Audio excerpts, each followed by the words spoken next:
વધુ માહિતી સાથે ફોનલાઈન પર નિલેશ કુંભાણી ખુદ આપણી સાથે જોડાયા છે। નિલેશભાઈ, આ સમગ્ર વિવાદમાં ટેકેદારો ગાયબ થઈ ગયા હોવાની વાત, પહેલી પ્રતિક્રિયા આપની શું છે? ટેકેદારોને ગાયબ કરવામાં તમને તો ખ્યાલ છે કોણ ગાયબ કરે, કોણ ધાક ધમકી આપે। ટેકેદારો પોતે ત્યાં સહી કરી ગયા હોય, ટેકેદારો પોતે રેકોર્ડિંગ કરી ગયા હોય અને ત્યારબાદ કોણ હારે આવી ટેકેદારોને કે અમારી સહી નથી।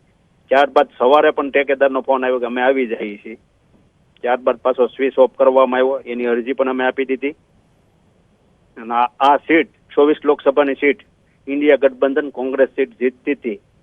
ભારતીય જનતા પાર્ટીનું ઉમેદવારને ટેકઅપ ન કરી રહી, ધાક ધમકી બધું એના ટેકેદારોને ધાક ધમકી આપી અને દબાવવાનો પ્રયત્ન કર્યો છે, જનતા જાણે છે। નિલેશભાઈ, આ જે ટેકેદારો છે આપના સગા છે, બનેવી છે, ભાણેજ છે અને એક ધંધાકીય ભાગીદાર છે, એવું તે શું થઈ ગયું કે તેઓ આપની જાણ બહાર ત્યાં આવી ગયા અને આપને ખબર ન પડી? ભાણેજ નથી, એક બનેવી છે ને બાકીના કોંગ્રેસી કાર્યકર્તા છે। પણ આ ભારતીય જનતા પાર્ટીના દબાવને હિસાબે આવી અને આ પગલું ભર્યું છે। જે અમારા સંપર્કમાં આવ્યા નથી, એક ભાઈ રમેશભાઈ સંપર્કમાં આવ્યા હતા, એને કીધું હું આવી જાઉં છું, પણ ડરમાં હોય એ ટાઈપનું લાગી રહ્યું છે। નિલેશભાઈ, તમારું ફોર્મ જે છે એ હવે માન્ય ગણાશે કે રદ થશે? આ અંગે આપ શું કહેશો? અમારું ફોર્મ રદ નહીં ગણાય, માન્ય ગણાશે। એનું કારણ છે પોતે સહી કરી ગયા, પોતેનું રેકોર્ડિંગ અમારા વકીલ ટીમ દ્વારા રજૂ કરવામાં આપ્યું છે અને ન્યાયતંત્ર ઉપર, કલેક્ટર ઉપર અમને વિશ્વાસ છે। એટલે તમે ચૂંટણી તો લડશો ને? આ ચૂંટણી લડવાની જ છે ને, કેમ નહીં। હા, બીજી એક ખાસ વાત, નૈસદ દેસાઈએ કહ્યું છે, જે નવસારી કોંગ્રેસના જ ઉમેદવાર છે, તેમણે એવું કહ્યું છે કે ઉમેદવારની નૈતિક જવાબદારી છે ટેકેદારોને સાચવવાની। આ અંગે આપનું શું માનવું છે? આ ટેકેદારોને સાચવવી, પણ ધાક ધમકી દબાણ આવતું હોય એને હિસાબે ઉઠાવી જાય કોઈ, તો આપણને ખ્યાલ હોય। અમે અમારા પ્રોગ્રામમાં હતા, શક્તિસિંહ બાપુ અમારા આવ્યા હતા, એને લેવા ગયા હતા, અમારી સભા હતી, અમે સભામાં ગયા।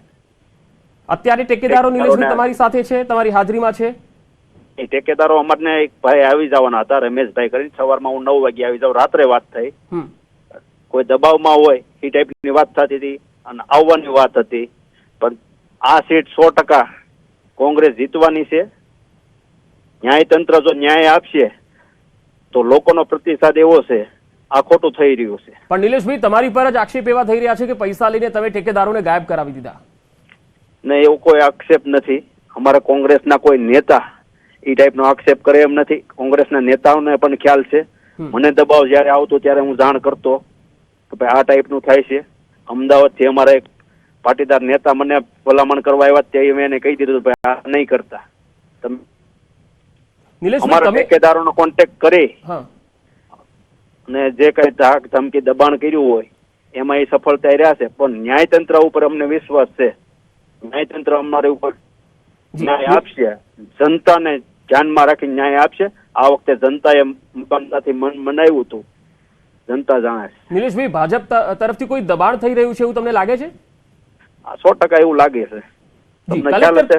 હા, કલેક્ટર કચેરીએ તમે પહોંચ્યા, કલેક્ટરે તમને શું કહ્યું અને અત્યારે 11 વાગ્યા સુધી જે ઓર્ડર આવવાનો હતો, આ ઓર્ડર ક્યારે આવશે? હવે અત્યારે તો હજી કલેક્ટર ઓફિસે અમારી લીગલ ટીમ ને અહીંયા બેઠા છે, એમને આગળ જાણ કરી દેવાના હતા 11 વાગ્યા પછી। અમારા લીગલ ટીમ ની રજૂઆત સાંભળી કે ભાઈ સહી ને રેકોર્ડિંગ ને બધું ઓરિજિનલ હોય તો તમારે ફોર્મ માન્ય ગણવું જોઈએ। એટલે કલેક્ટર સાહેબ ને ન્યાયતંત્ર ઉપર અમને વિશ્વાસ છે, આ ફોર્મ જનતાને સાથે રાખી, જનતા ઉપર અવિશ્વાસ ન થાય એટલે ફોર્મ માન્ય રાખે। નિલેશભાઈ, તમને ભરોસો છે કે આ ફોર્મ તમારું માન્ય રહેશે? હા, અમને 100% ભરોસો છે ન્યાયતંત્ર ઉપર। હવે ન્યાયતંત્ર એ કઈ ટાઈપનો ન્યાય આપવો એ એને નક્કી કરવું। પણ નિલેશભાઈ, આ તો એક મોટી વાત છે કે તમારા જ ઠેકેદારો ત્યાં આવીને રેકોર્ડિંગ કરાવી જાય છે કલેક્ટર કચેરીએ કે આ સાઇન અમારી નથી। અમારા ઠેકેદારની હારે કોણ આવ્યું હતું, કોણ લઈને આવ્યું, અમે અમારા પ્રોગ્રામમાં હતા, સભામાં, અને ત્યારબાદ આ ખ્યાલ આવ્યો। હા, પણ નિલેશભાઈ, કલેક્ટર કચેરી એનું વિડીયો રેકોર્ડિંગ થયું છે તો કલેક્ટરે તો તમને કહ્યું હશે ને કે આ રીતે રેકોર્ડિંગ મારી પાસે છે? હા, એટલે કલેક્ટરને રજૂઆત કરેલી છે અમારા એડવોકેટ ટીમે, લીગલ સેલે, ભાઈ આ બધા ડોક્યુમેન્ટ અમે આપીએ છીએ, એના આધારે ડોક્યુમેન્ટનો સર્વે કરી, તપાસ કરીને 11 વાગ્યાનો ટાઈમ આપ્યો હતો કે 11 વાગ્યા સુધી જો નિલેશભાઈ તમારું ઉમેદવારી પત્ર રદ થાય તો તમે શું કરશો? ન્યાયતંત્ર ઉપર કોર્ટમાં જાઓ. જી, ફોર્મ ભરતી વખતે ટેકેદારો તમારી સાથે હતા ખરા? આ ફોર્મ ભરવામાં એમની સહી હતી અને ફોર્મ ઉપર રજૂઆત કરવા ગયા ત્યારે ત્યાં નીચે બધાને રાખે, ઉપર તો ખાલી 5 જણાને લઈ જતા હતા. પણ જે 3 જણની સહી છે એ લોકો હતા હાજર? એ ત્યાં કલેક્ટર ઓફિસે હાજર હતા, અમારી રેલીમાં હાજર હતા. જી, આજે તમે જ્યારે કલેક્ટર કચેરી પહોંચ્યા ગઈકાલથી લઈને આજ સુધીમાં તમે કલેક્ટરને શું આપ્યું આ 3 ટેકેદારોના સમર્થનમાં કે ભાઈ અમારી સાથે છે એવો કોઈ પુરાવો આપ્યો? આ પુરાવા એમની જે કેસેટો હોય, એમની સહીઓ હોય, એ બધા પુરાવા આપ્યા ને. તો નિલેશભાઈ, કાલે તો તમે એવું કહેતા હતા કે અપહરણ થયું છે, પછી એમાંથી ફેરવી તોડ્યું કે અપહરણ નથી થયું, તો આખરે થયું છે શું? હવે ત્યારે સંપર્ક વિહોણા છે, અપહરણ કરો કે ગુમ છે, એ બધું એક છે. તો બાબુભાઈ માંગુ કે કહી રહ્યા છે કે હાઈકોર્ટમાં જઈશું, હેબિયસ કોર્પસ કરીશું? હા, હાઈકોર્ટમાં જવાનું છે. બિલકુલ. અને જો કલેક્ટર કદાચ તમારું ઉમેદવારી પત્ર રદ કરે તો આગળની કાર્યવાહી શું રહેશે? હાઈકોર્ટમાં જવાની. બિલકુલ. એટલે આમાં તમારા ઉપર જે આક્ષેપ લાગી રહ્યા છે નિલેશભાઈ કે તમે પૈસા લઈને ટેકેદારોને ગાયબ કરી દીધા છે, આ વિશે આપનું શું કહેવું છે? ના, મારે પૈસા લેવાનો, ટેકેદારોને મારે ક્યાં ગાયબ કરવા? પણ નૈસદ દેસાઈ તો એવું કહે છે કે ઉમેદવારની નૈતિક જવાબદારી છે ટેકેદારોને સાચવવાની. ટેકેદારોને સાચવવી, આ તો ખ્યાલ ન હોય ને ભારતીય જનતા પાર્ટી ટેકેદારોને પણ ટેકો કરશે. પણ ભાજપ તો કહે છે કે અમારા ઉપર આક્ષેપો લગાવ્યા છે ખોટા છે. હવે તો કોણ લઈને આવ્યું હતું એને, કઈ રીતે શું આ બનાવ બન્યો? હવે અસલમ સાયકલવાલા તો તમારા જ નેતા છે, તેઓ કહી રહ્યા છે આ છેલ્લી 24 કલાકમાં જે કંઈ પણ થઈ રહ્યું છે એમાં ઉમેદવારની જ આ નૈતિક જવાબદારી છે, એ માટે તમે અમારા નેતા દાખલા ઉપરથી કોઈ કહેતા હોય, કોંગ્રેસના નેતા મોટા, જે કઈ જાણ થતી હું ઉપર જાણ કરતો જ તો. નહીં, પણ અસલમ સાયકલવાલા તો કોંગ્રેસના લીડર છે. હા, કોંગ્રેસના લીડર છે, અહીંના છે, ઉપર અમારે જે કઈ માહિતી હોય હું ઉપર શેર કરતો જ તો દર વખતે. તમે એવું પણ કીધું હતું કે એક અમદાવાદથી પાટીદાર નેતા આવ્યા હતા કહેવા, એ કોણ હતા? એમનું નામ નથી આપો, અમારા સિનિયર નેતાઓને નામ આપેલું છે. આ અમારી પાસે આ રજૂઆત માટે આવ્યા હતા, એને મેં ઠુકરાવી છે.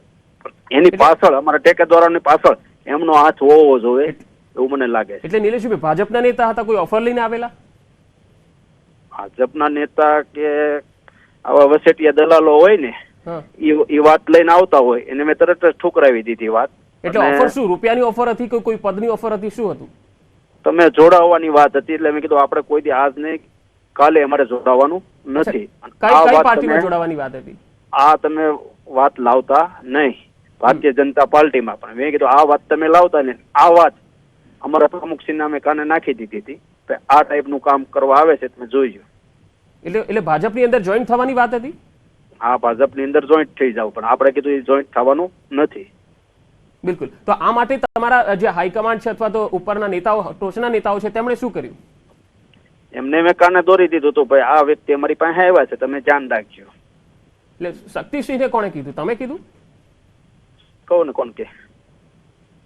ઓકે, હવે આજની અપડેટ પર મારે ખાસ તમારી પાસેથી આ છેલ્લી પ્રતિક્રિયા નિલેશભાઈ લેવી છે કે આજે ફોર્મને લઈને જે હાઈ વોલ્ટેજ ડ્રામા કલેક્ટર કચેરીએ ચાલી રહ્યો છે, આજે સવારે ગઈકાલે જે નિવેદન આપ્યા તે અલગ હતા, આજે જે નિવેદન આપ્યા છે તમે એ થોડા અલગ લાગી રહ્યા છે. હકીકત એ જણાવો કે તમે ભાજપ સાથે જવાના છો કે ભાજપના સંપર્કમાં છો? નહીં, કોઈ ભાજપમાં મારે જવાનું નથી. તો તમારા ટેકેદારો જે છે એ તો સંપર્કમાં નથી? એ અત્યારે મારા સંપર્કમાં નથી. તો તમે આજે તમે ફોન લાઈન પર જોડાયા છો, તમે મીડિયામાં કેમ આ વાત નથી કરી રહ્યા? તમે પ્રેસ કોન્ફરન્સમાં કેમ નથી કહી રહ્યા આ બધી વાત? પ્રેસ નીચે મેં કાલે કલેક્ટર ઓફિસે નીચે આવ્યો ત્યારે વાત કરી. નહીં, પણ એમાં આવી ક્યાં વાત કરી છે તમે કે ભાજપ 3 ટેકેદારો જે છે તેના સંપર્કમાં છે, અમદાવાદથી એક નેતા આવી રહ્યા છે અને તે આવી રીતે ઓફર આપી રહ્યા છે?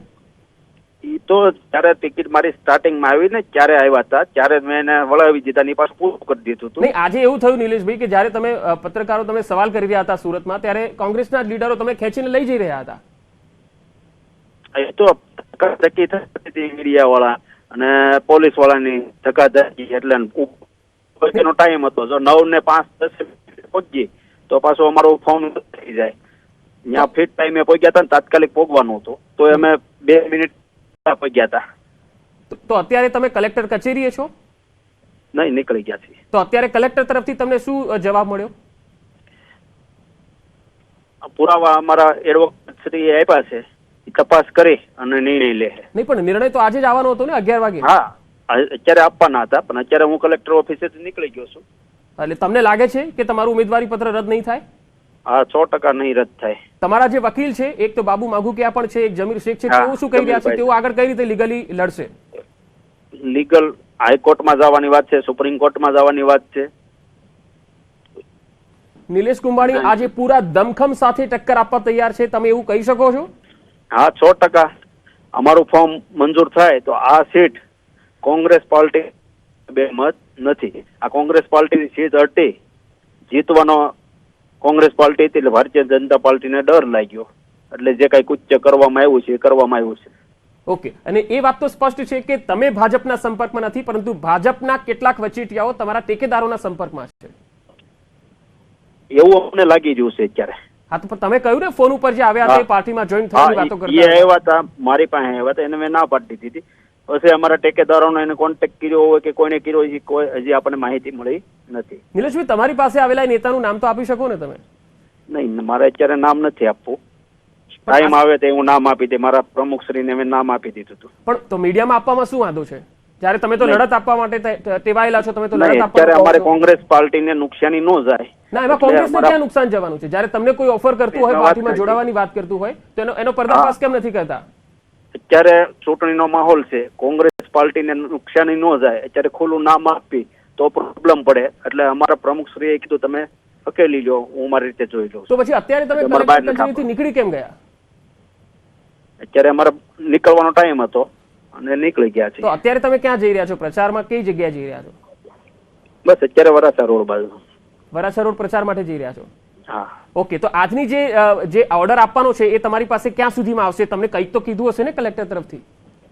11 વાગ્યા પછીનું કીધું હતું, હવે એનો ટાઈમ થઈ ગયો છે, આગળ જાણી લેવું. જી, હવે એક છેલ્લો સવાલ નિલેશભાઈ મારે પૂછવું છે કે જો તમારી આ ઉમેદવારી રદ થાય પછી નિલેશ કુંભાણી શું કરશે? શું બીજેપીમાં જશે કે પછી આગળ શું એક્શન હશે એમનું? નહીં, કોંગ્રેસમાં જ રહેવું અને તાકાત લગાડીને જ્યાં જ્યાં અમારે જરૂર પડતી છે, અમારા ઉમેદવારો છે, ત્યાં મહેનત કરવા લાગશું. અને જો આ ટેકેદારો 12 વાગ્યા પછી અથવા તો આજના દિવસમાં સાંજે પણ તમારા સંપર્કમાં આવી જાય તો એમની સામે કોઈ એક્શન લેવાશે?